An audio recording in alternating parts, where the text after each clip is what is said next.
এই দুনিয়াতে কেউ ফ্যামিলি আর পড়াশোনার চাপে খেলোয়াড় হতে পারে না, আবার কেউ কেউ খেলোয়াড় হওয়ার পরেও সফলতার দ্বার প্রান্তে দাঁড়িয়ে থেকে খেলোয়াড়ি জীবনকে ছুটি দিয়ে পড়াশোনা করতে চলে যায়। আসলে দুনিয়াটা বড়ই বিচিত্রময়। এই তো সম্প্রতি এমন এক ঘটনা ঘটেছে যেটা শুনলে আপনারা যারা ফুটবল ফ্যান আছেন, যাদের স্বপ্ন ছিল এখন আপনি ভালো খেলোয়াড় হবেন কিন্তু পড়াশোনা আর ফ্যামিলির চাপে হতে পারেননি, তাদের মনে খুব কষ্ট লাগবে। হ্যাঁ, বলছিলাম ম্যান সিটির একাডেমিতে খেলা সেই হ্যান উইলহফট কিং এর কথা, যিনি মাত্র ১৯ বছর বয়সেই পেশাদার ফুটবলকে বিদায় জানিয়েছেন। বিশ্বের অন্যতম সেরা শিক্ষা প্রতিষ্ঠান অক্সফোর্ড বিশ্ববিদ্যালয়ে আইন নিয়ে পড়াশোনার সুযোগ পাওয়ায় তিনি ফুটবল ছেড়ে দিয়ে পড়াশোনায় ক্যারিয়ার গড়ার চেষ্টা করেছেন। এখন আপনি একবার চিন্তা করে দেখেন, আমাদের বাংলাদেশে কত শত ছেলে মেয়ে আছে যাদের স্বপ্ন শুধুমাত্র একটাই যে তিনি বড় হয়ে একজন পেশাদার ফুটবলার কিংবা ক্রিকেটার হবে, কিন্তু ফ্যামিলির কারণে তারা তা হতে পারছে না। ফ্যামিলি তাদেরকে জোর করে ধরে স্কুল কলেজে পড়াশোনা করাচ্ছে শুধুমাত্র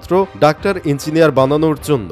এমন পোলাপানের হয়তো অভাব নেই এই দেশে। এমনকি আমাদের দেশের যেসব ক্রিকেটার ফুটবলাররা আছেন তারাও যখন খেলোয়াড় হতে চেয়েছেন তখন পরিবার থেকে তারা কোনো ধরনের সাহায্য পাননি। খেলাধুলা করার জন্য খেয়েছেন অনেক বকাঝকা। সাকিব আল হাসানের কথাই চিন্তা করেন, যখন তিনি ২০০৮ সালে বাংলাদেশ জাতীয় দলের হয়ে একেবারে নিজের জায়গা পাকাপোক্ত করে ফেলেছে, তখনও তার মা তাকে ফোন করে বলতেন, বাবা তোমার পড়াশোনার কি অবস্থা, চালাচ্ছ তো? এরকম আরো অনেক ফ্যামিলি আছে যাদের ডাক্তার ইঞ্জিনিয়ার বানানোর জন্য বাবা মা তাদের ছেলেমেয়ের স্বপ্নকে মাটি দিয়ে দিয়েছেন। অথচ হ্যান উইলহফট কিংকেই দেখেন, যিনি মাত্র ১৯ বছরেই মানুষের স্বপ্নের ফুটবলকে বিদায় জানিয়েছে পড়াশোনার জন্য। তার জন্ম বাংলাদেশে হলে হয়তো তিনি বাঙালি মা বাবাদের সবচেয়ে পছন্দের পুত্র হতেন, কেননা তিনি খেলাধুলা ছেড়ে দিয়ে পড়ার টেবিলে বসেছেন। এমন সন্তানই তো বাঙালির প্রতিটা বাবা মাই চায়। হ্যান উইলহফট কিংকে একসময় ইংল্যান্ডের প্রতিশ্রুতিশীল খেলোয়াড় হিসেবে বিবেচনা করা হতো। তিনি টটেনহ্যাম হটস্পার এবং ম্যানচেস্টার সিটি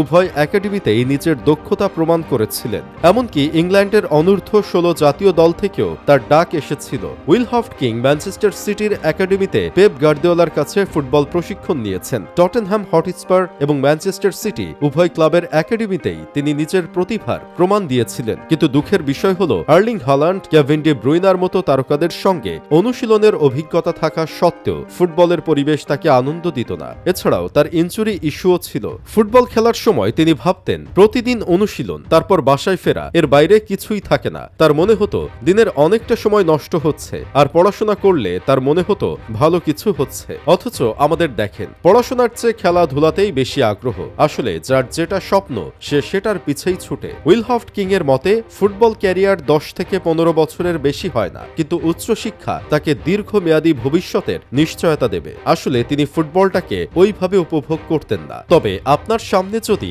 এমন উজ্জ্বল খেলোয়াড় হওয়ার ভবিষ্যৎ থাকে আর পৃথিবীর শ্রেষ্ঠ একটা বিশ্ববিদ্যালয়ে পড়াশোনা করার সুযোগ থাকে, তাহলে আপনি কোনটা বেছে নেবেন? আমি হলে তো খেলোয়াড় হওয়ার ভবিষ্যৎটাই বেছে নিতাম।